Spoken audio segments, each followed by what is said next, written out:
अस्सलाम वालेकुम dear student. तो आज हम जो नई सीरीज़ शुरू करने जा रहे हैं वो है नाइन्थ क्लास की बुक, जो अभी नई बुक आई है 2025 के लिए। तो ये हमारे पास पीसी टीबी की बुक है, हमारे पास पीसी टीबी की बुक है। जो इससे पहले जो आप बुक मैथ की पहले थी नाइन्थ क्लास की, उस पर भी यही लिखा हुआ था, तो इसलिए आपने यही वाली बुक पढ़नी है। तो आज हम इसे स्टार्ट करेंगे। फर्स्ट चैप्टर इसका देखते हैं। फर्स्ट चैप्टर का नाम है रियल नंबर्स। ये हमारे पास इसका फर्स्ट चैप्टर है। फर्स्ट चैप्टर का नाम है रियल नंबर्स। अब इसमें पहले इसका इंट्रोडक्शन दिया गया है, रियल नंबर कहाँ से, हमारे पास नंबर्स कहाँ से आए। उसके बाद आगे हम इसके पढ़ते जाएंगे, कॉन्सेप्ट क्लियर होते जाएंगे आस्ता आस्ता। आपने पूरे तवज्जो से पढ़ना है और प्रैक्टिस साथ साथ करते जाना, सारे क्वेश्चन इस तरह होते जाएंगे। तो फर्स्ट जो उसने बोला इंट्रोडक्शन टू रियल नंबर्स, इसमें हिस्ट्री बताई गई है। जो हमारे पास जो हमारे पास ये civilization to the modern Arabic system उन्होंने यहाँ पे लिखा।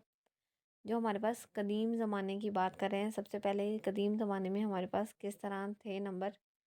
जो स्मेरियन थे, इनके पास क्या 1900 से 4500 तक इनका रहा, हज़रत ईसा अलैहिस्सलाम से पहले।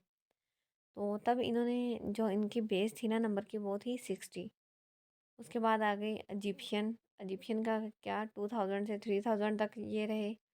और ये भी बिफोर हज़रत ईसा अलैहिस्सलाम से, ये देखें BC लिखा हुआ है, तो बिफोर हज़रत ईसा अलैहिस्सलाम से पहले। इनकी जो नंबर की बेस थी वो थी 10। और फिर उसके बाद इन्होंने डिफरेंट डिफरेंट ये जो शेप्स हैं, इनसे इंट्रोड्यूस करवाया नंबर्स को।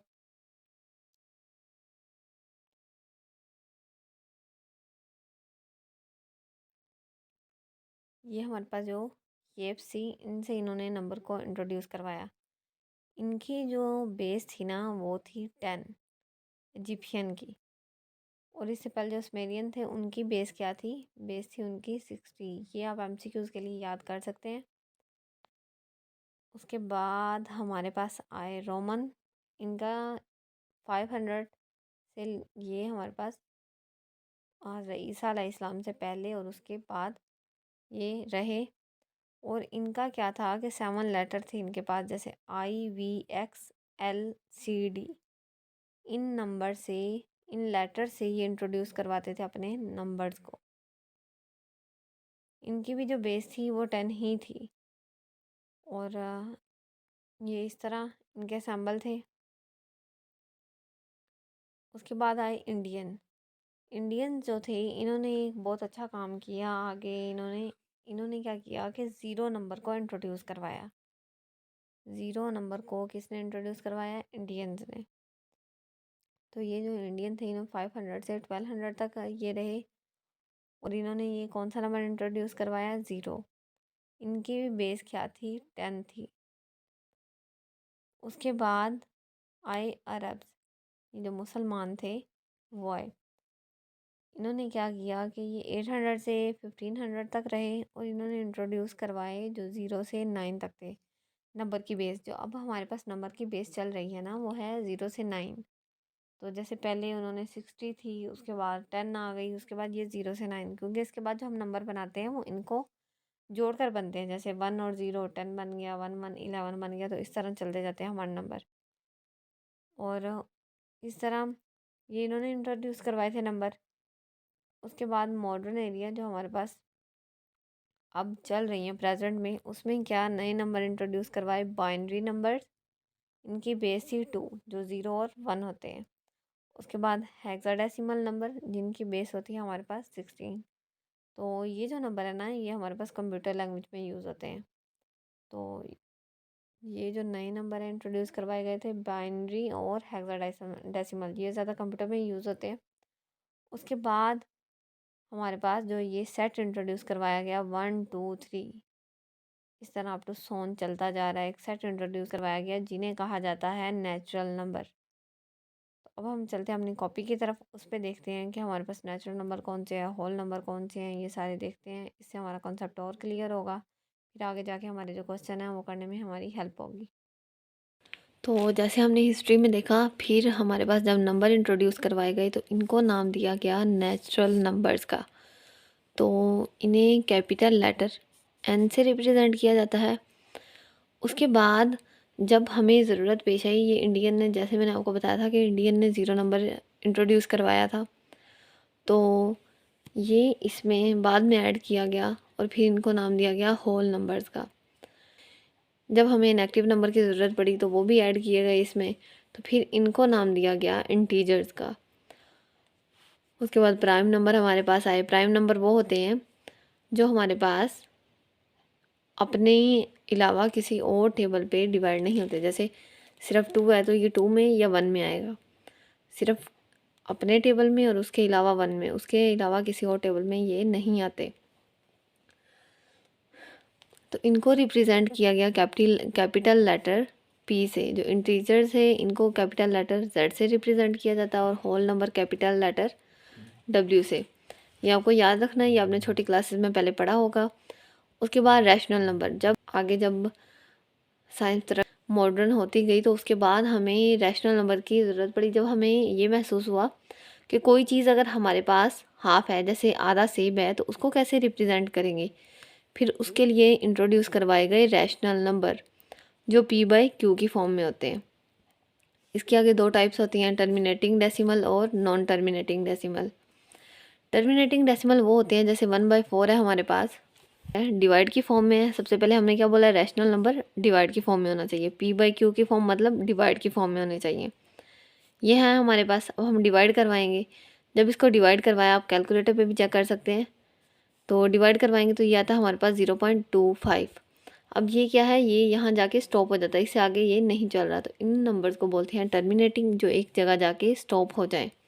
पॉइंट के बाद वैल्यू आ रही है हमारे पास और वो एक जगह जाके स्टॉप हो जाती है, वो होते हैं टर्मिनेटिंग डेसिमल। और नॉन टर्मिनेटिंग डेसिमल वो होते हैं, जैसे 1/3 है।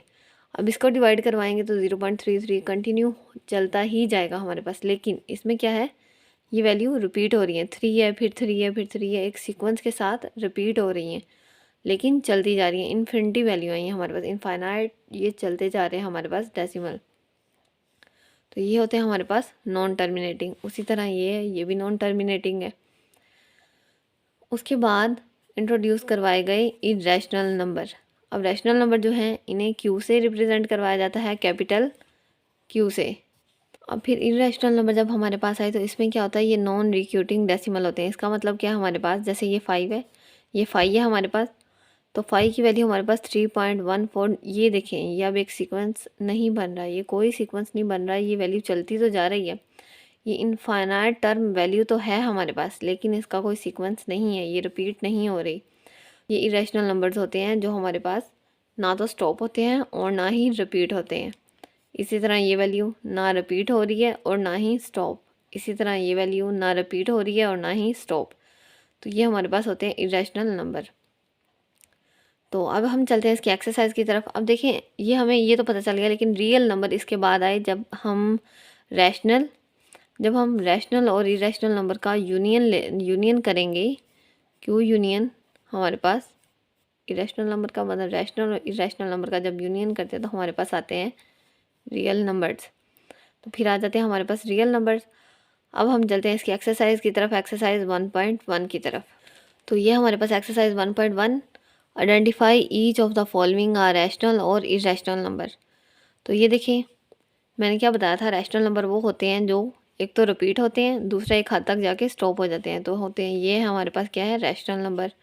उसी तरह ये बार, इसका मतलब होता है कि ये वैल्यू यही रिपीट हो रही है। अब ये वैल्यू जो रिपीट हो रही थी वो हमारे पास क्या थे, रैशनल नंबर। उसके बाद ये देखें, ये ना तो रिपीट हो रही है और ना ही स्टॉप हो रही है, चलती जा रही है वैल्यू लेकिन रिपीट नहीं हो रही। तो ये हमारे पास कौन से नंबर थे, इरेशनल नंबर। उसी तरह इसे आप कैलकुलेटर पे करेंगे, या ये ना तो रिपीट होगी और ना ही स्टॉप होगी, ये भी हमारे पास इरेशनल नंबर होंगे। और जो अंडर रूट में हमारे पास आते हैं, जैसे हमने 2 पीछे किया था, तो ये हमारे पास इरेशनल नंबर ही होंगे। रैशनल नंबर तो वो होते हैं ना हमारे पास जो P/Q की फॉर्म में आते हैं, तो ये P/Q की फॉर्म में नहीं है, ये इरेशनल नंबर है। इसी तरह ये एप्सिलॉन, ये भी हमने बताया था कि ये इरेशनल नंबर है। ये फाई, ये भी इरेशनल नंबर है हमारे पास। आप इनको कैलकुलेटर पे करके भी देख सकते हैं। ये देखिए, ये है 5 + √11। अब ये जो 5 है ना, ये तो हमारे पास रैशनल नंबर है, और जो √11 है ये इरेशनल नंबर है। तो जब ये इसमें ऐड होगा तो ये इरेशनल नंबर बन जाएगा। जब तो ये भी हमारे पास इरेशनल है, अब ये भी इरेशनल है और ये भी इरेशनल है। जब दोनों नंबर इरेशनल होंगे तो वो इरेशनल ही हमारे पास रहेंगे। उसके बाद है हमारे पास 15/4। अब ये डिवाइड में है तो हमारा सबसे बड़ा यही था कि रैशनल नंबर वही होते हैं जो p/q की फॉर्म में होते हैं। तो ये तो p/q की फॉर्म में आ गए, तो इनको क्या बोलेंगे, रैशनल नंबर। अब ये क्वेश्चन आ गया, ये इसे पहले सॉल्व करेंगे फिर हमें पता चलेगा कि ये रैशनल है या इरेशनल। तो यहाँ पे देखिए ये वाला फॉर्मूला क्लोज होता है a² - b²। 8th क्लास में हमने पढ़ा होगा, पिछली क्लासेस में ये पढ़ा होगा आपने। ये फॉर्मूला अगर नहीं पढ़ा तो अभी देख लें। ये a² - b² इक्वल एक दफ़ा पॉजिटिव वैल्यू आती है और एक दफ़ा नेगेटिव। ये देखें, ये देखो एक दफ़ा पॉजिटिव है और एक दफ़ा नेगेटिव। इसका फॉर्मूला हम क्लोज करेंगे a² - b²। ये a होगा हमारे पास और ये b, a² - b²। ए का स्क्वायर आया मतलब 2 का, ये a है हमारे पास तो 2 का स्क्वायर, और ये हमारे पास b है तो ये √2 का स्क्वायर। अब ये √2 इससे कटिंग हो जाएगा क्योंकि अंडर की वैल्यू होती है हमारे पास 1/2। तो ये साथ मल्टीप्लाई हो रहा है 2, तो ये 2 से कटिंग हो जाएगा, यहाँ पे रह जाएगा हमारे पास 1। तो 1 को लिखने की ज़रूरत नहीं होती हमारे पास, ये 2 की पावर 2 थी तो 2 × 2 = 4 हो जाएगा। अब 4 - 2 हमारे पास कितना होता है, 2। तो ये एक नंबर आ गया हमारे पास। तो ये कौन सा नंबर है, ये हमारे पास रैशनल नंबर है, क्योंकि इरेशनल नंबर तो हमारे पास वो होते हैं ना रिपीट होते हैं ना स्टॉप होते हैं। तो ये एक हमारे पास नंबर आ गया, ये होगा हमारे पास रैशनल नंबर। तो ये था एक्सरसाइज 1.1 का फर्स्ट क्वेश्चन। अब चलते हैं हम सेकंड क्वेश्चन की तरफ। अच्छा, तो उसके बाद हमारे पास ये सेकंड क्वेश्चन, इसमें क्या कहा गया हमें, represent the following number on number line. Number line पे हमने इन नंबर्स, ये जो हमें क्वेश्चन दिया गया है इसको शो करना नंबर लाइन पे। तो ये है हमारे पास √2। इसे अगर आप कैलकुलेटर पे करते हैं तो ये आता है 1.414। तो ये √2 हमने नंबर लाइन पे शो करवाना है। अब देखिए ये कंप्लीट जो नंबर है हमारे पास, पॉइंट से पहले वाला कंप्लीट नंबर होता है वो हमारे पास क्या है, 1। तो यहाँ पे क्या आ जाएगा, 1 पे हम करेंगे स्टॉप। 1 हमारे पास कंप्लीट नंबर है, तो यहाँ पे एक हम डी लेंगे, डी रखेंगे अपनी लाइन पर और एक 90 डिग्री पर लाइन लगा देंगे यहाँ पे। यहाँ से ये हमने लाइन लगा ली 90 डिग्री पर। ये देखें यहाँ पे ये बिल्कुल सीधी जा रही है 90 डिग्री पे। उसके बाद हमने क्या करना है, सबसे पहले इसका साइज़ देखना है और 1 और 0 के दरमियान कितना हमारे पास डिस्टेंस है। तो वो हम कैसे देखेंगे, एक कंपास लेंगे, उसको इसका साइज़ यहाँ से मेजर करेंगे।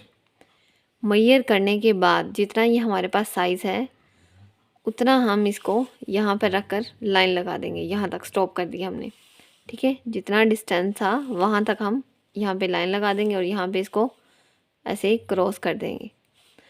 उसके बाद यहाँ पे जो पॉइंट हमने क्रॉस किया है उसे इससे 0 से ज्वाइन कर देंगे। 0 से ज्वाइन करने के बाद हमारे पास जितना डिस्टेंस आया है 0 से इस पॉइंट तक, इसे मेजर करेंगे। यहाँ तक हम ये रखेंगे, कंपास को यहाँ पर रखेंगे और यहाँ से हम सीधा ये लाइन लेके जाएंगे और ये यहाँ तक आके ये जहाँ तक हमारे पास स्टॉप होगी ये हमारे पास √2 आ जाएगा हमारे पास। जहाँ तक ये जाके स्टॉप होगी ये हमारे पास आ जाएगा √2। तो यही हमने बताना था कि √2 नंबर लाइन पे कहाँ आ रहा है, तो वो हमने लगा दिया। तो आई होप कि आपको ये क्वेश्चन समझ आई होगी। नेक्स्ट क्वेश्चन देखते हैं। अब ये भी तकरीबन इसी तरह है, इसमें ये थोड़ा सा इसमें एक स्टेप एक्स्ट्रा करना है हमने।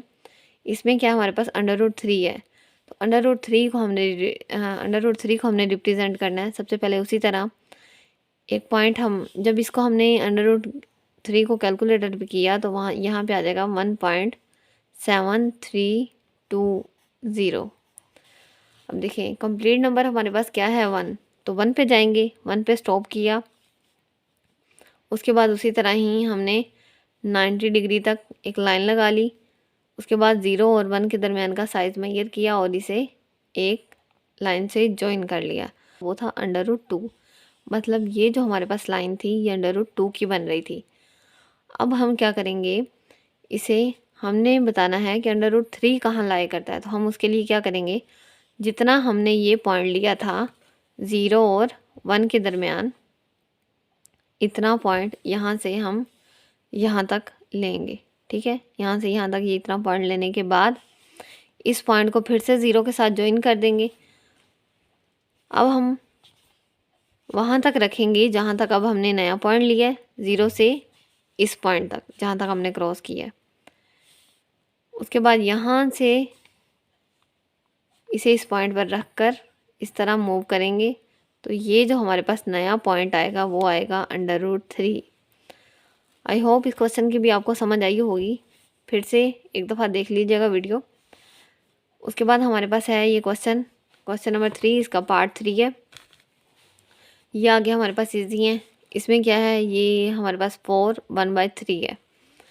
अब इसे देखिए नंबर लाइन पे कैसे शो करवाना है। नंबर लाइन पे हमारे पास क्या होता है, इस साइड पे पॉजिटिव वैल्यू होती है और इस साइड पे नेगेटिव वैल्यू होती है। सेंटर में हमारे पास 0 होता है। अब यहाँ पे देखिए कंप्लीट नंबर जो है वो हमारे पास क्या है, 4 कंप्लीट नंबर लगा लिया हमने। यहाँ पे हमारे पास आ गया 4 कंप्लीट नंबर, 4 हमारे पास कंप्लीट नंबर है। उसके बाद हमारे पास क्या है, 1/3। तो ये जो ऊपर वाला, ये जो नीचे वाला नंबर है, ये हमें बताता है कि इसके हमने 4 के बाद कितने पार्ट होने चाहिए। तो कितने होने चाहिए, 3 पार्ट आ गए हमारे पास, 1 2 और 3। अब 3 पार्ट आने के बाद अब ये जो ऊपर वाला नंबर है ये हमें बताता है कि कौन से पार्ट में ये लाई कर रहा है। तो यहाँ पे क्या लिखा है, 1, तो ये फर्स्ट पार्ट में आएगा हमारे पास। नीचे वाला जो नंबर है वो हमारे पास रिप्रेजेंट करता है कि 4 के बाद हमारे पास कितने पार्ट होने चाहिए, नंबर के कितने हिस्से होने चाहिए। तो वो थे 3 हमने बना दिए। उसके बाद जो ऊपर वाला नंबर है वो रिप्रेजेंट करता है कि ये कौन से पॉइंट में आएगा, तो ये फर्स्ट में आएगा। तो इसका आंसर यहाँ पे आ गया, ये हमारे पास फर्स्ट। बस आपने यही बताना है ये कहाँ लाई करता है। उसके बाद हमारे पास क्वेश्चन नंबर 4, इसमें क्या है, -2 1/7। -2 मतलब नेगेटिव वैल्यू, ये इस साइड पे जाएगी हमारे पास नेगेटिव वैल्यू। ये 2 -2, जब हमारे पास पॉजिटिव होती है तो हम इस साइड पे आते हैं, जब नेगेटिव होती है तो हम इससे उल्टा जाएंगे, इस साइड पे जाएंगे। 2 है, -2 कंप्लीट आ रहा था यहाँ पे पॉइंट। उसके बाद बोला है उसने 7, 1/7, तो इसके 7 पार्ट होने चाहिए। 7 लाइन्स हमने लगा ली। उसके बाद उसने क्या बोला है, फर्स्ट। ये ऊपर हमारे पास 1 नंबर है, तो इसका मतलब फर्स्ट जो इसका पार्ट है उसमें ये लाई कर रहा है। तो फर्स्ट पार्ट में हम लिख देंगे ये पॉइंट इसमें लाई कर रहा है। तो ये आ गया हमारे पास, इसे भी नंबर लाइन पे शो करवा दिया। अब नेक्स्ट क्वेश्चन देखते हैं, इसका पार्ट 5। ये हमारे पास इसका पार्ट 5। पार्ट 5 में हमारे पास क्या है, 5/8। तो इसमें क्या है, हमारे पास कोई नंबर कंप्लीट नहीं दिया गया, मतलब कोई नंबर नहीं है इसके साथ, कोई भी हमारे पास कंप्लीट नंबर नहीं है। मतलब ये हमारे पास 0 है, तो इसका मतलब हम इसे 0 के बाद लिखेंगे। 0 के उसके बाद कितने पार्ट होने चाहिए, 8। तो हम 8 लाइन्स लगाएंगे यहाँ पे। 8 पार्ट जब बना लिए उसके बाद उसने क्या बोला है, 5 पार्ट में ये रिप्रेजेंट करवाना है। तो ये देखिए 1 2 3 4 और ये 5 वाला यहाँ पे हम नंबर लाइन पे इसे शो करवा देंगे और यहाँ पे लिख देंगे कि 5/8 यहाँ पे लाई कर रहा है। उसके बाद है हमारे पास क्वेश्चन नंबर 6। इसमें क्या बताया गया है कि जो क्वेश्चन, ये जो हमारे पास है क्वेश्चन 2 3/4। 2 जो है वो कंप्लीट नंबर है हमारे पास, तो 2 कंप्लीट नंबर इस लाइन में आ गए हम। उसके बाद क्या बोला है, जो हमारे पास ये है इसके कितने पार्ट होने चाहिए, 4। तो 1 2 3 4 पार्ट बना लिए। उसके बाद उसने क्या बोला है, 3। जो ऊपर वाला नंबर है वो रिप्रेजेंट करता है कि हमने कहाँ पे इसको लाई करवाना है, कहाँ पर इसको रिप्रेजेंट करवाना है। तो यहाँ पे थर्ड वाले पॉइंट पे यहाँ पे आ जाएगा 2 3/4। ये आ जाएगा हमारे पास क्वेश्चन नंबर 6 का आंसर। इसे भी नंबर लाइन पे शो करवा दिया। तो ये था क्वेश्चन 2। अब हम चलते हैं क्वेश्चन नंबर 3 की तरफ। तो ये हमारे पास question number 3, express the following as a rational number p/q। Rational number वही होते हैं जो p/q के फॉर्म में होते हैं, where p and q are integers and q बराबर नहीं है 0 के। ये इंटीजर्स भी हैं, इंटीजर्स वो होते हैं जो पॉजिटिव भी होते हैं और नेगेटिव भी। तो जो q है वो 0 के बराबर नहीं होगा। ठीक हो गया, मतलब जो डिवाइड में वैल्यू होगी वो 0 नहीं होनी चाहिए। p/q नीचे वाली वैल्यू होती है, मतलब वो 0 नहीं होनी चाहिए, ये हमें कहा गया है। पहला क्वेश्चन है 0.4। अब बार का मतलब मैंने क्या बताया था कि इसका मतलब है वैल्यू बार बार रिपीट हो रही है। तो इसे सबसे पहले हम लेट कर लेंगे। लेट किया हमने कि ये इक्वल है x के, x = 0.4 बार है हमारे पास। अब ये जो बार है ये रिप्रेजेंट कर रहा है कि ये बार बार वैल्यू रिपीट हो रही है, हम इसे इस तरह लिख देंगे। अब क्या करना है, हमारे पास पॉइंट के बाद कितने नंबर है, 1 है। तो हम इसे 10 के साथ मल्टीप्लाई करवाएंगे। पॉइंट के बाद जितने नंबर होंगे उतने हम 0 लगाएंगे। पॉइंट की जगह यहाँ पे 1 और उसके बाद जितने नंबर हैं वो उतने 0। तो यहाँ पे एक ही नंबर था तो 10 से दोनों साइडों पे हम मल्टीप्लाई करवा देंगे। दोनों साइडों पे आपने मल्टीप्लाई करवाना है। मल्टीप्लाई करवाने के बाद यहाँ पे तो आ गया 10x। अब 10 को जब 0.444 के साथ मल्टीप्लाई करवाया हमने तो ये आ जाता है 4.44 अप टू सोन चलता जाएगा। ये आप कैलकुलेटर पे करके देख सकते हैं, यही आएगा हमारे पास। उसके बाद क्या है, अब ये देखें, हम इसे इस तरह लिख सकते हैं 4 + 0.44, इसे सेपरेट करके लिख दिया। इसे 4 को सेपरेट करके लिखा, प्लस करने के बाद वही वैल्यू हमारे पास बन जाती है ना, सिर्फ इसे सेपरेट किया। 4 यहाँ पे लिख लिया प्लस, अब यहाँ पे पॉइंट से पहले, क्योंकि 4 तो हमने उधर ले लिया तो पॉइंट से पहले हमारे पास क्या रह गया 0, तो हम इसे यहाँ पे 0 लिख लेंगे, 0.444। तो ये हमारे पास आ गई वैल्यू। उसके बाद ये देखें, ये जो हमारे पास 0.44 था ये हमारे पास किसके इक्वल था, हमने शुरू पे से किसके इक्वल लेट किया था, x के इक्वल। किसके इक्वल था ये हमारे पास, x के। तो यहाँ पे क्या आ जाएगा, x, 4 + x आ जाएगा। अब ये देखें, ये x है, ये का हमारे पास वेरिएबल है, यहाँ पे भी वेरिएबल है, ये 10x है, ये अकेला x है। अब वेरिएबल के साथ ही ऐड हो सकता है और वेरिएबल के साथ ही सब्ट्रैक्ट हो सकता है। तो यहाँ पे तो ये 4 + x है, इसे इधर ऐड हो रहा है, दूसरी साइड पे जाके क्या हो जाएगा, सब्ट्रैक्ट माइनस हो जाएगा। जब इधर जाके इसके साथ माइनस होगा तो 10x - x 9x आ जाएगा हमारे पास। अब ये जो 9 है ये x के साथ मल्टीप्लाई हो रहा है तो दूसरी साइड पे जाके क्या होगा, डिवाइड। तो ये हमारे पास आ गई x। हमें इसे क्या करना था, हमने रैशनल नंबर में ही इन्हें लिखना था, p/q की फॉर्म में लिखना था। तो p/q की फॉर्म में लिख दिया, डिवाइड की फॉर्म में हमने एक नंबर लाना था, वो हम ले आए, यही इसका हमारे पास आंसर है। उसके बाद हमारे पास इसका नेक्स्ट क्वेश्चन है, क्वेश्चन नंबर 2, 0.37। अब यहाँ पे हमारे पास पहले में क्या था, एक ही नंबर था, यहाँ पे हमारे पास क्या आ रहे हैं, 2 नंबर आ रहे हैं। इसे भी x से लेट कर लेंगे सबसे पहले, और ये बार का मतलब वैल्यू चलती जा रही है हमारे पास। अब ये जो हमारे पास नंबर है इसमें क्या है, हमारे पास दो नंबर आ रहे हैं पॉइंट के बाद, मतलब हम 2 0 लगाएंगे, मतलब इसको हम 100 से मल्टीप्लाई करवाएंगे। 100 से मल्टीप्लाई करवाया जब दोनों साइडों पे, तो यहाँ पे तो आ गया 100x और यहाँ पे आ गया 37.3737 अप टू सोन चलती जाएगी वैल्यू। उसी तरह हमारे पास अब यहाँ पे ये 10 है, ये 100x हमारे पास उसी तरह आ गया। और यहाँ पे क्या है, 37 है हमारे पास। अब जो 37 है प्लस हम इसे सेपरेट करके लिख सकते हैं, क्योंकि ऐड होने के बाद हमारे पास वही वैल्यू बन जाती है ना। तो 37 प्लस हम इसे सेपरेट करके लिख लेंगे। अब जब 37 को सेपरेट किया तो यहाँ पे 0 रह गया। अब जब इस तरह लिखा तो ये जो हमारे पास वैल्यू थी इसे हमने सबसे पहले किससे लेट किया था, x से। तो यहाँ पे आ जाएगा हमारे पास x, यहाँ पे आ गया हमारे पास x। अब 37 प्लस x है हमारे पास, ये x इधर प्लस हो रहा है, उस साइड पे जाके माइनस होगा, तो यहाँ पे क्या रह जाएगा, 99x = 37। अब ये देखिए ये रह गया। अब ये 99 जो है ये x के साथ मल्टीप्लाई हो रहा है, दूसरी साइड पे जाके क्या हो जाएगा, डिवाइड। तो ये हमारे पास वैल्यू आ गई, डिवाइड की फॉर्म में लानी थी, p/q की फॉर्म में लानी थी, तो ये हम ले आए। उसी तरह ये नेक्स्ट क्वेश्चन है हमारे पास 0.21। इसमें भी क्या है, पॉइंट के बाद 2 नंबर है, इसका मतलब इसे भी हम 100 से मल्टीप्लाई करवाएंगे, क्योंकि दो नंबर थे, जितने नंबर होंगे उतने 0 लगाएंगे। तो इसे 100 से, इसे भी बोथ साइड पे, दोनों साइडों पे मल्टीप्लाई करवाने के बाद यहाँ पे 21 आ गया। फिर 21 को इसी तरह सेपरेट किया, इसकी जगह हम x लिखेंगे। x इधर प्लस हो रहा था, इस साइड पे जाके माइनस हुआ, जब माइनस हुआ तो 99x आ गया। अब 99x इधर मल्टीप्लाई तो दूसरी साइड पे आके डिवाइड हो जाएगा। जब डिवाइड हुआ तो ये दूसरी साइड पे आके ये हमारे पास डिवाइड हो जाएगा, तो ये हमारे पास p/q की फॉर्म में आ जाएगी वैल्यू। तो ये था हमारे पास इसका क्वेश्चन नंबर 3। आगे हमारे पास इसकी कुछ प्रॉपर्टीज़ हैं, वो हम देख लेते हैं। तो आगे हमारे पास जो नेक्स्ट क्वेश्चन है उनको करने के लिए हमें कुछ प्रॉपर्टीज़ की ज़रूरत पड़ेगी। पहले हम उन्हें देख लेते हैं कि प्रॉपर्टीज़ कौन सी हैं, कैसे हैं, उन्हें क्या करना है। उसके बाद आगे हम उसके नेक्स्ट क्वेश्चन करेंगे। तो आगे जो प्रॉपर्टीज़ हैं वो हैं additive properties. Name of properties, सबसे पहले इनके नेम बताएंगे, फिर वो किस तरह हम उन्हें रिप्रेजेंट करते हैं, फिर उनकी एक छोटी छोटी एग्जांपल देते जाएंगे। तो सबसे पहली प्रॉपर्टी का नाम है कुलैयर प्रॉपर्टी। क्या नाम है? Closure property. ये किस फॉर्म में होती है? a plus B belongs to real number. R मतलब रियल नंबर। ये जो दो नंबर कोई भी होंगे जो प्लस हो रहे होंगे वो रियल नंबर को रिप्रेजेंट करेंगे।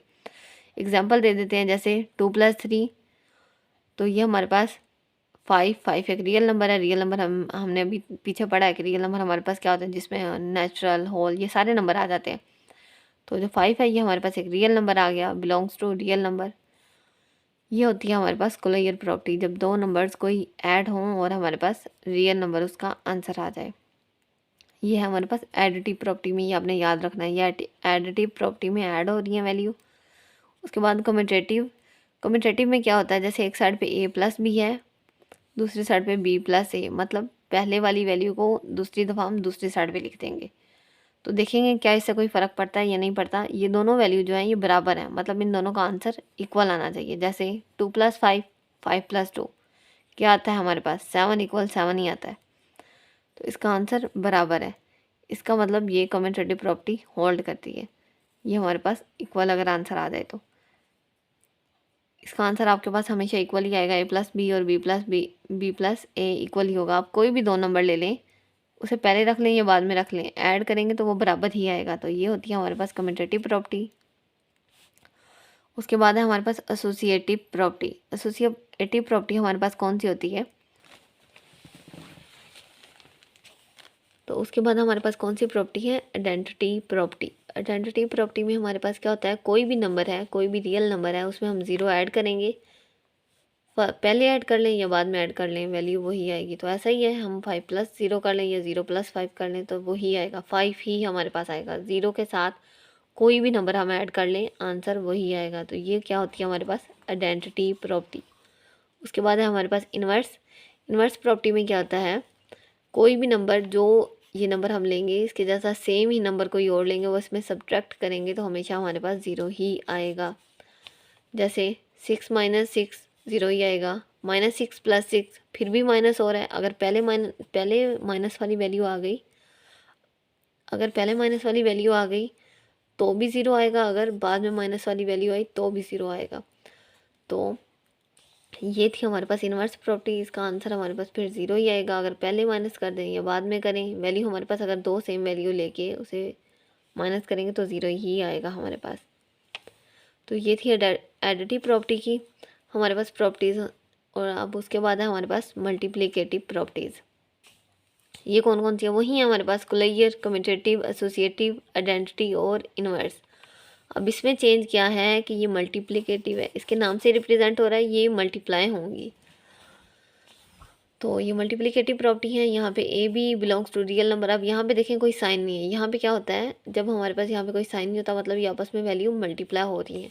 कोई भी दो वैल्यू को मल्टीप्लाई करो, 2 × 5 तो एक रियल नंबर ही आंसर हमारे पास आएगा। ये 10 जो है ये रियल नंबर ही है। उसी तरह कम्यूटेटिव प्रॉपर्टी, ए बी या बी ए, मतलब 2 × 3 करवा लो या 3 × 2, आंसर सेम ही आएगा, 6 ही आएगा हमारे पास। 3 × 2 = 6 और 2 × 3 = 6। ये हमारे पास हमेशा ये जो है हमारे पास सेम ही आंसर आएगा दोनों का। तो ये हमारे पास ये भी रियल नंबर को रिप्रेजेंट करती है। उसी तरह एसोसिएटिव प्रॉपर्टी, अब 3 कोई भी वैल्यू ले ली है, ए बी सी, पहले बी सी को मल्टीप्लाई करवा लो या ए बी को, हमारे पास आंसर सेम ही आएगा। अब बी सी को पहले यहाँ पे जैसे हमने 2, 3 और 5 ले लिया, 5 और 3 को मल्टीप्लाई करवाया तो 15 ही आएगा, और 2 और 3 को मल्टीप्लाई करवाया तो 6 आएगा। अब जब 15 × 2 करवाया तो 30 आ गया, और 6 × 5 करवाया तो 30 आ गया। तो ये दोनों आंसर सेम ही आएंगे। तो ये हमारे पास क्या होती है? Associative property. मल्टीप्लिकेटिव, ये क्या है? मल्टीप्लिकेटिव में जो एसोसिएटिव प्रॉपर्टी है वो है। मल्टीप्लाई में ये हम पढ़ रहे हैं ना, ऐड में तो हम यहाँ पे ऐड करते हैं तीनों नंबर को, यहाँ पे हम क्या कर रहे हैं? मल्टीप्लाई।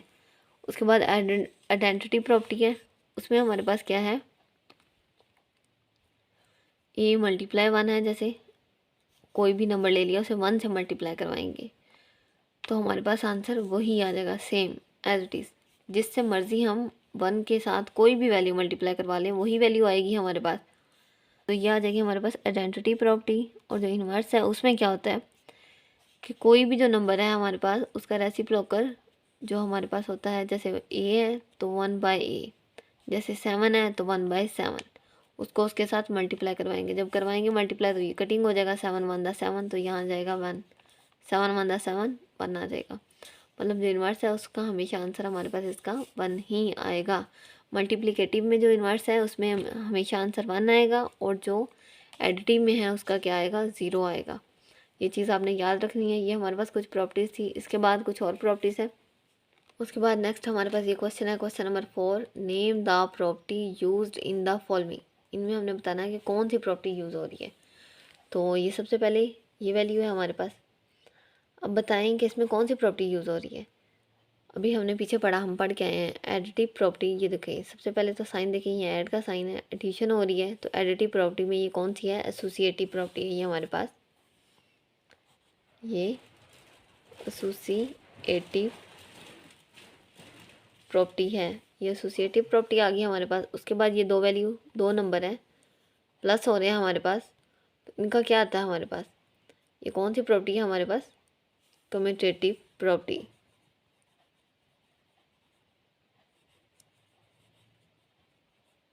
कि ना ये है कम्यूटेटिव प्रॉपर्टी एडिटिव, एडिशन में, ये साथ में हम लिखेंगे कि एडिशन में।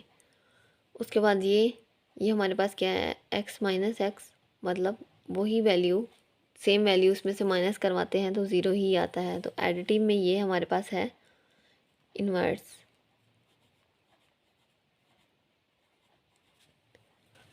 तो उसके बाद हमारे पास कौन सी है, ये है 16 + 0 = 16, मतलब 0 के साथ कोई भी वैल्यू ऐड करो तो वही आ जाती है। तो ये कौन सी थी, आइडेंटिटी। ये आइडेंटिटी प्रॉपर्टी थी हमारे पास कि 0 के साथ कोई भी वैल्यू ऐड करें तो वही आ जाता है। तो ये थी आइडेंटिटी प्रॉपर्टी। उसके बाद ये अब मल्टीप्लिकेटिव में आ गई। मल्टीप्लिकेटिव में जब वैल्यू आई तो ये 100 + 1 1 था, 1 के साथ कोई भी वैल्यू मल्टीप्लाई करें तो वही। तो ये भी हमारे पास आइडेंटिटी प्रॉपर्टी है, लेकिन मल्टीप्लिकेटिव में। ठीक है, ये हमारे पास मल्टीप्लिकेटिव में है, ये एडिशन में है हमारे पास। अब ये भी मल्टीप्लिकेटिव में है, ये हमारे पास कौन सी वैल्यू है, एसोसिएटिव। ये भी है हमारे पास एसोसिएटिव लेकिन मल्टीप्लिकेटिव में।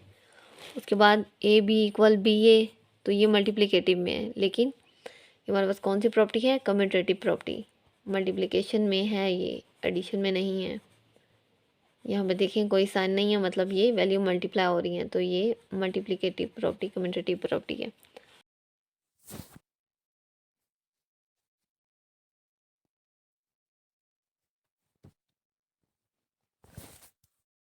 तो देखो उसके बाद हमारे पास है ये डिस्ट्रीब्यूटिव प्रॉपर्टी, ये हमने ऊपर वाली पढ़ी है अभी, मल्टीप्लिकेटिव प्रॉपर्टी। इसके बाद हमारे पास डिस्ट्रीब्यूटिव प्रॉपर्टी। ये कौन सी डिस्ट्रीब्यूटिव प्रॉपर्टी कैसी होती है हमारे पास, इसमें एडिशन और मल्टीप्लिकेशन दोनों चीज़ें हो रही होती हैं हमारे पास। ये देखें यहाँ पे ए मल्टीप्लाई हो रहा है और B+C ये दोनों आपस में ऐड हो रहे हैं। ये हमारे पास इसकी इस तरह फॉर्म बनती है। जब इस तरह की कोई वैल्यू आएगी हमारे पास तो इसे हम बोलते हैं लेफ्ट डिस्ट्रीब्यूटिव प्रॉपर्टी।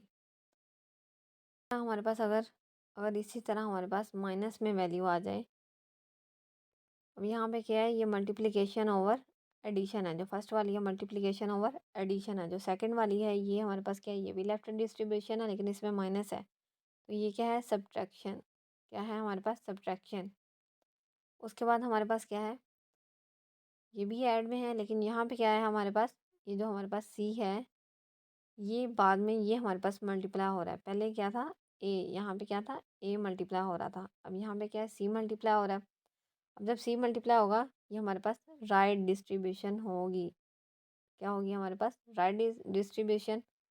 अब ये मल्टीप्लिकेशन ओवर एडिशन है क्योंकि वैल्यू ऐड हो रही है। जब सब्ट्रैक्ट हो रही होंगी उसमें हम क्या बोलेंगे, ये मल्टीप्लिकेटिव प्रॉपर्टी है by subtraction. Multiplication over subtraction, multiply हो रही है और सब्ट्रैक्ट हो रही है। इसके बाद हमारे पास हैं ये properties of equality of real number, जैसे ये रिफ्लेक्टिव प्रॉपर्टी है हमारे पास। ये हमारे पास आगे ये सारी प्रॉपर्टीज़ हैं जो आगे हमारे पास क्वेश्चन नंबर 5 है वो इसी के मुताबिक होना है। ये ऑर्डर प्रॉपर्टीज़ हैं हमारे पास, ये ऑर्डर प्रॉपर्टीज़ हैं हमारे पास। उसके बाद अच्छा, तो ये रिफ्लेक्टिव प्रॉपर्टी हमारे पास हैं, जैसे कोई भी वैल्यू हमारे पास ए जो है वो बिलोंग्स टू क्या कर रहा है, रियल नंबर। मतलब कोई भी रियल नंबर वो उसी रियल नंबर के इक्वल होता है। जैसे 1 1 के इक्वल होता है, 2 2 के इक्वल होता है। इसी तरह वो होती है हमारे पास रिफ्लेक्टिव प्रॉपर्टी। उसके बाद सिमेट्रिक प्रॉपर्टी, इसमें क्या होता है, कोई भी दो नंबर जैसे ए बी है, अगर ए इक्वल है बी के तो बी भी इक्वल होना चाहिए ए के, तो ये हमारे पास होती है सिमेट्रिक प्रॉपर्टी। उसके बाद ट्रांसटेटिव प्रॉपर्टी। उसके बाद ट्रांसटेटिव प्रॉपर्टी हमारे पास है, इसमें 3 नंबर है। कितने? 3 नंबर है, ए बी सी। अगर ए इक्वल है बी के तो बी, जो बी है हमारे पास वो इक्वल होना चाहिए सी के। तो यहाँ पे अगर ये दोनों आपस में अगर इक्वल हैं तो हमारे पास ए इक्वल सी भी होना चाहिए। ये होती है ट्रांसटेटिव प्रॉपर्टी। उसके बाद एडिटिव है, इसमें भी 3 वैल्यू है हमारे पास। अगर ए बी इक्वल है तो ए प्लस सी बी प्लस सी भी इक्वल होने चाहिए। इस तरह हमारे पास कोई वैल्यू आती है तो उसे हम बोलते हैं एडिटिव प्रॉपर्टी। उसके बाद है मल्टीप्लिकेटिव प्रॉपर्टी। इसमें क्या है, हमारे पास 3 नंबर है। अगर ए इक्वल है बी के तो ए सी और बी सी भी इक्वल होने चाहिए। ये होगी मल्टीप्लिकेटिव प्रॉपर्टी। उसके बाद कैंसलेशन प्रॉपर्टी, इसमें क्या है, अगर ए प्लस बी है तो बी प्लस सी, ये अगर इक्वल है हमारे पास, ये वैल्यू अगर हमारे पास इक्वल है, अगर ए प्लस बी और बी प्लस सी ये दोनों अगर हमारे पास इक्वल हैं तो कैंसलेशन का मतलब क्या है, यहाँ से सी और सी कैंसिल हो जाएगा, उसके बाद ए इक्वल हमारे पास बी बचता है। तो ये कैंसलेशन प्रॉपर्टी है बाय एडिशन, ये क्योंकि ऐड हो रही हैं। यहाँ पे कैंसलेशन प्रॉपर्टी बाय, ये हमारे पास क्या है, विद रिस्पेक्ट टू WRTU, मतलब with respect to multiplication. Multi multiply हो रही है वैल्यू, यहाँ पे देखिए मल्टीप्लाई हो रही है। अगर ए सी इक्वल है बी सी के तो ए इक्वल है बी के, क्यों, क्योंकि यहाँ पे सी जो है हमारे पास वो कैंसिल हो जाएगा, तो बाकी हमारे पास क्या बच जाता है, ए इक्वल बी। तो ये थी हमारे पास properties of equality of real numbers. उसके बाद हैं ऑर्डर प्रॉपर्टीज़।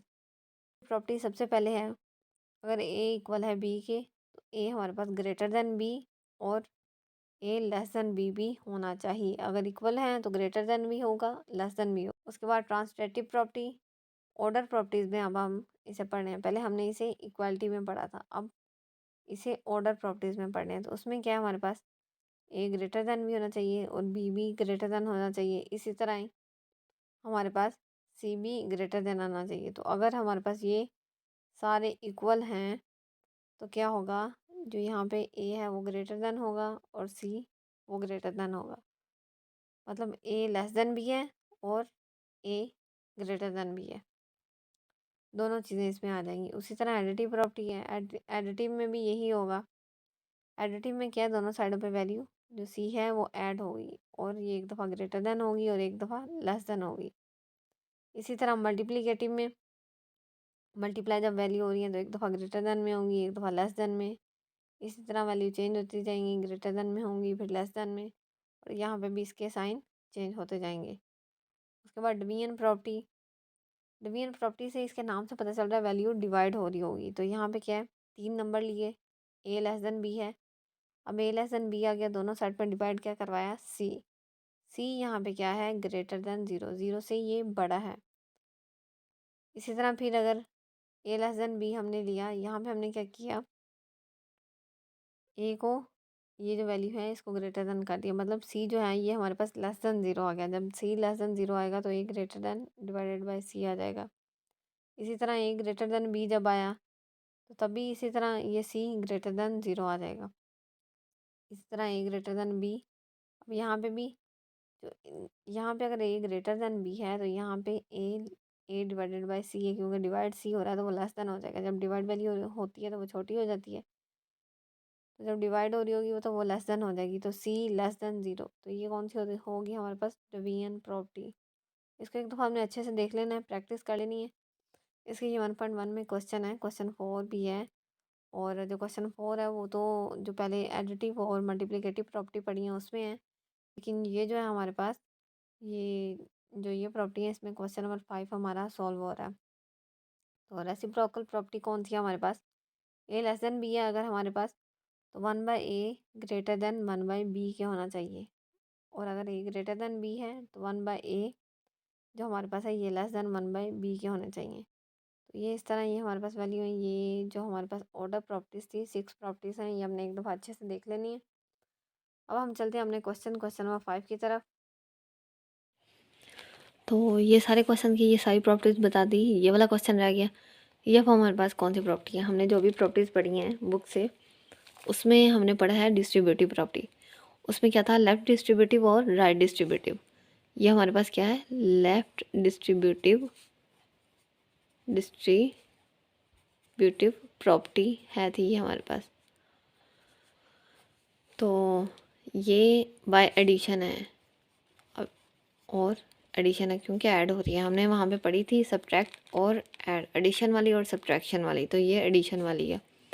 उसके बाद क्वेश्चन नंबर 5 पे आ जाते हैं। अब देखें क्वेश्चन नंबर 5 पे जो हमने अभी प्रॉपर्टीज़ पढ़ी हैं, हमने इक्वालिटी में भी पढ़ी हैं और ऑर्डर में भी पढ़ी हैं।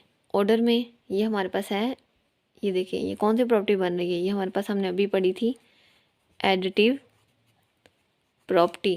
ये हमारे पास बनती है एडिटिव प्रॉपर्टी। उसके बाद हमारे पास ये है, इफ़ अगर हमारे पास a लेस देन b है then 1/a greater than 1/b। जो सबसे हमने लास्ट पर प्रॉपर्टी पढ़ी थी वो कौन सी थी, रेसिप्रोकल प्रॉपर्टी। तो ये हमारे पास कौन सी प्रॉपर्टी बन रही है, रेसिप्रोकल प्रॉपर्टी की। अगर हमारे पास a लेस देन है तो यहाँ पे हमारे पास a ग्रेटर देन, जब डिवाइड में आएगा तो वो ग्रेटर देन हो जाएगा। तो ये हमने अभी प्रॉपर्टी पढ़ी है, ये हमारे पास है रेसिप्रोकल प्रॉपर्टी। उसके बाद हमारे पास इफ़ अगर हमारे पास a लेस देन b है देन a प्लस बी, ये एडिशन में सबसे पहले तो ये देखिए ये ऐड हो रही है, एडिशन में आ रही है, तो ये भी हमारे पास क्या है, एडिटिव प्रॉपर्टी है। उसके बाद ये देखिए हमारे पास if a c less than b c. अब जो सी है ये ग्रेटर देन 0 के है देन ए लेस देन बी। अब यहाँ हम देखें ए लेस देन बी है, सी का जिक्र नहीं हुआ, मतलब सी कैंसिल हुआ है। तो यहाँ पे देखें ये कौन सा, यहाँ से ही पता चल रहा है जब सी नहीं है तो सी कैंसिल हुआ है। तो कौन सी प्रॉपर्टी यहाँ पे होल्ड कर रही है, कैंसलेशन प्रॉपर्टी यहाँ पे हमारे पास होल्ड करेगी। उसके बाद यहाँ पे भी देखिए, यहाँ पे भी सेम यही हमारे पास कैंसलेशन प्रॉपर्टी, यहाँ पे भी कैंसलेशन प्रॉपर्टी होल्ड करेगी। यहाँ पे देखिए, यहाँ पे बस फ़र्क हमारे पास कितना है कि यहाँ पे ए ग्रेटर देन है और यहाँ पे जो था ए लेस देन था, क्योंकि यहाँ पे अब यहाँ पे सी भी देखें ना, सी लेस देन है, यहाँ पे सी ग्रेटर देन था, तो ये साइन बस चेंज हुए हैं। बाकी हमारे पास ये वही प्रॉपर्टी है, ये कैंसलेशन, ये भी कैंसलेशन प्रॉपर्टी है हमारे पास। यहाँ पे भी हम लिख देंगे कैंसलेशन प्रॉपर्टी बाय मल्टीप्लिकेशन। अच्छा, इधर हमारे पास अगर हमारे पास ए ग्रेटर देन बी है और ए इक्वल बी है और ए लेस देन बी है, ये हमारे पास अगर वैल्यू तो कौन सी प्रॉपर्टी होल्ड करती है, तो ट्रकोमी जो हमारे पास प्रॉपर्टी थी वो यहाँ पे होल्ड करेगी हमारे पास। तो ये था इसका पार्ट 6 क्वेश्चन नंबर 5 का, ये सारी इसकी प्रॉपर्टीज़ हैं। अगर आपने एक दफ़ा पढ़ ली तो इसे सॉल्व करना कोई मुश्किल नहीं है। एक दफ़ा बस आप वो अच्छी तरह प्रॉपर्टीज़ को रीड करें, उसे जहन में बिठा लें तो अच्छे से ये क्वेश्चन आसानी से हो जाएंगे। उसके बाद चलते हैं नेक्स्ट क्वेश्चन की तरफ, क्वेश्चन नंबर 6। अब ये हमारे पास क्वेश्चन 6, इसमें क्या कहा गया हमें, insert 2 rational number between them. हमें क्वेश्चन दिया गया है, ये फर्स्ट हमें जो क्वेश्चन है ये स्टेटमेंट है इसकी। क्वेश्चन हमारे पास है 1/3 एंड 1/4। अच्छा, तो हम इसे हम सॉल्व करेंगे। फर्स्ट हम सबसे पहले इसमें क्या करेंगे, इसे ऐड करेंगे, दोनों वैल्यू को क्या करेंगे, ऐड करेंगे। जब ऐड होती है तो क्या होता है हमारे पास, ये वाली वैल्यू इधर मल्टीप्लाई होती है, ये इधर, और नीचे वाले दोनों आपस में मल्टीप्लाई होती हैं। तो जब ये 4 इससे मल्टीप्लाई होगा तो 4 1 दा 4, 3 1 दा 3 आ जाएगा, और नीचे वाले जब दोनों वैल्यू आपस में मल्टीप्लाई होंगी तो क्या आ जाएगा, 4 3 दा 12। यहाँ पे आ गया 4 3 12 आ गया हमारे पास। अब उसके बाद देखें, जब ये दोनों को 4 + 3 किया तो हमारे पास क्या आ गया, 7/12 आ गया। 7/12 आ गया हमारे पास। यहाँ पे हमने अब क्या करना है, इसके साथ डिवाइड करवाना है 2 को। मतलब अगर 1/2 मल्टीप्लाई करवाते हैं तो यही इसका मतलब है ना, डिवाइड करवा रहे हैं हम 2 को। 1/2 को हम इसके साथ मल्टीप्लाई करवाएंगे। सिंपल बात है कि ये इसके साथ डिवाइड हो रहा है 7 के साथ, 7 के साथ 7 के साथ ये 2 डिवाइड हो रहा है, हम इसके साथ 1/2 को मल्टीप्लाई करवा रहे हैं। 2 को मल्टीप्लाई करवाया तो यहाँ पे 12 टू द 24 आ जाता है। 7/24 फर्स्ट ये हमारे पास इसका आंसर आ गया। उसके बाद आगे हमने अभी इसको सॉल्व करना है। उसके बाद हम क्या करेंगे, जो हमारे पास आंसर आया है उसे, जो हमारे पास सेकंड वैल्यू थी, यहाँ भी हमारे पास सेकंड वैल्यू थी 1/4, इसको ऐड करवाएंगे जो हमारे पास आंसर आया है। जो आंसर आया उसके साथ ऐड किया, जब ऐड करवाएंगे इसको तो यहाँ पे भी वही प्रोसेस होगा। जब 24 जो है वो यहाँ पे मल्टीप्लाई हुआ तो 24 आया, नीचे 4 था, 4 से कटिंग हो गया, 4 6 था, 24 होता है ना, 4 6 था 24, इसलिए यहाँ पे आया हमारे पास 6। यहाँ पे जब ये 24 इधर गया ना तो 24/4 था, 4 6 था 24 आ गया। यहाँ पे क्या आ गया हमारे पास 6। अब 7 + 6 आ जाता है हमारे पास 13। 13 डिवाइडेड बाय 24 है हमारे पास। अब यहाँ पे जैसे हमने पहले किया है कि 1/2 को हमने इसके साथ मल्टीप्लाई करवाना है, यहाँ पे फिर से हम 1/2 को मल्टीप्लाई करवाएंगे। 1/2 को जब मल्टीप्लाई करवाया 24 के साथ तो यहाँ पे क्या आ गया 48। 13/48 ये इसका आ जाएगा हमारे पास आंसर। इसी तरह हमारे पास इसका सेकंड क्वेश्चन है, वो देखते हैं अब ये हमारे पास इसका सेकंड क्वेश्चन, इसमें क्या बताया गया, 3 और 4 है, 2 नंबर दिए गए हैं। इनको हमने क्या करना है, ऐड करने के बाद हम क्या करवाते हैं, डिवाइड करवाते हैं 2 को। ऐसी बात है ना, पिछले क्वेश्चन में भी हमने यही किया था कि डिवाइड करवाया था 2 को, यहाँ पे भी अब डिवाइड 2 मतलब मल्टीप्लाई 1/2, वही हमने करवाया यहाँ पे। अब ये नीचे डिवाइड हो रहा है, 3 + 4 होता है हमारे पास 7, 7/2 फर्स्ट वैल्यू आ गई। सेकंड अब हमने क्या करना है, जो ये हमारे पास आंसर आया इसे इसके साथ ऐड करवाएंगे, जो सेकंड नंबर था क्वेश्चन में, इसके साथ ऐड करवाया। ऐड जब हम करवाते हैं तो क्या करते हैं, ये वाली वैल्यू इसके साथ मल्टीप्लाई होती है, 2 4 द 8 डिवाइडेड बाई 2, 2 नीचे ही रहेगा। अब 7 + 8 आता है हमारे पास 15, 15 डिवाइडेड बाई 2, इसके साथ फिर से हम मल्टीप्लाई करवाएंगे 1/2 को, मतलब 2 को डिवाइड करवाएंगे। अब यहाँ पे 2 टू द डिवाइड में आ जाएगा 4, 15/4 ये हमारे पास इसका आंसर आ गया क्वेश्चन नंबर 2 का। इसके बाद इसी तरह क्वेश्चन नंबर 3 है हमारे पास, इसमें क्या है 3/5 एंड 4/5, दोनों को ऐड करेंगे। ऐड करेंगे तो देखें यहाँ पे क्या है, हमारे पास दोनों वैल्यू सेम है। जब सेम वैल्यू होती है तो उसे एक दफ़ा ही नीचे लिखते हैं और ऊपर मल्टीप्लाई फिर नहीं करवाते। अगर नीचे दोनों वैल्यू डिनोमिनेटर की वैल्यू सेम हो हमारे पास तो न्यूमिनेटर में उसे मल्टीप्लाई नहीं करवाएंगे। जब सेम थी तो एक दफ़ा हमने एक दफ़ा ही लिखेंगे, 5 को एक दफ़ा लिख लिया, ऊपर 3 + 4 आ गया 7, 7/5। इसके बाद हमने क्या करना है, इसको डिवाइड करवाना है 2 के साथ। 2 के साथ डिवाइड करवाया, डिवाइड करवाने के बाद यहाँ पे क्या आ गया 5 × 2, 5 × 2 कितना होता है 10, यहाँ पे आ गया 10। उसके बाद यहाँ पे हम देखेंगे, यहाँ पे अब जो हमारे पास आंसर आया उसे हम क्या करते थे, हमने पहले जो 2 क्वेश्चन है उसमें हमने क्या किया, जो आंसर आया उसके साथ ऐड करवाई जो सेकंड वाली वैल्यू थी, सेकंड वाली वैल्यू के साथ इसको ऐड करवाया। जब ऐड किया तो हमारे पास यहाँ पे क्या आ जाता है, अब यहाँ पे देखें, यहाँ पे 10 है, यहाँ पे 5 है।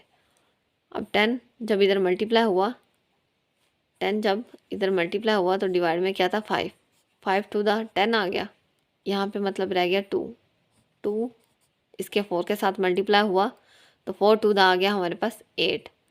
7 + 8 कितना होता है 15 डिवाइडेड बाई 10। अब फिर से हम क्या करवाते हैं 2 के साथ डिवाइड, जब 2 के साथ डिवाइड करवाया तो 2 नीचे वाली वैल्यू के साथ मल्टीप्लाई होगा, 10 टू द 20, तो यहाँ पे ये इसका आंसर आ गया 15/20। तो ये था क्वेश्चन नंबर 3 का लास्ट पार्ट और एक्सरसाइज 1.1 का भी लास्ट पार्ट। तो ये 1.1 हमारे पास कंप्लीट होगी। इंशाल्लाह नेक्स्ट वीडियो में हम करेंगे इसकी नेक्स्ट एक्सरसाइज। अगर आपको समझ आई हो, वीडियो अच्छी लगी हो तो लाइक करें, सब्सक्राइब करें और अपने दोस्तों के साथ ज़रूर शेयर करें। और अगर कोई समझ नहीं आई तो आप कमेंट सेक्शन में पूछें। ओके, अल्लाह हाफिज़।